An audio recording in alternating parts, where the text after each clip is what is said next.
Bonjour à tous.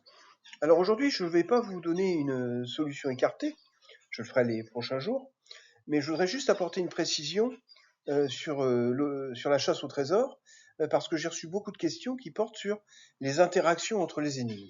Je vous explique. Je vous ai indiqué ici deux chasses au trésor françaises.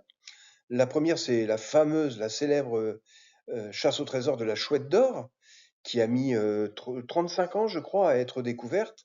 La Chouette d'Or était enterrée dans un village alsacien qui s'appelait Dabo. Et puis à droite, vous avez une nouvelle chasse au trésor qui s'appelle Excalibur, qui a été organisée par le Puy du Fou et qui est en cours. L'épée n'a pas été trouvée encore.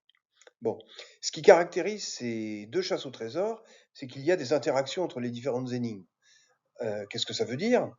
Euh, Ça veut dire qu'une information donnée dans l'énigme numéro 1 peut très bien vous servir à résoudre l'énigme numéro 8.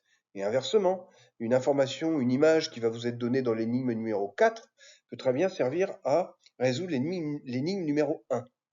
Alors, dans Miss Liberty, moi j'ai voulu faire une chasse au trésor qui soit résolue en 3 mois, 4 mois. Et donc, dans Miss Liberty, il n'y a pas d'interaction entre les énigmes. Donc, qu'est-ce que ça veut dire pas d'interaction?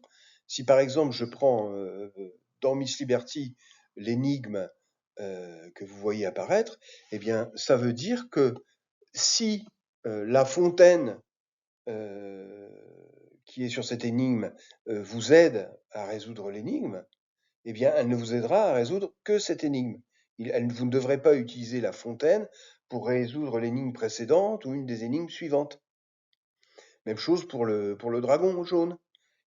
Toutes les informations, que ce soit les informations d'images ou de texte, ne vous permettent de résoudre que l'énigme présentée.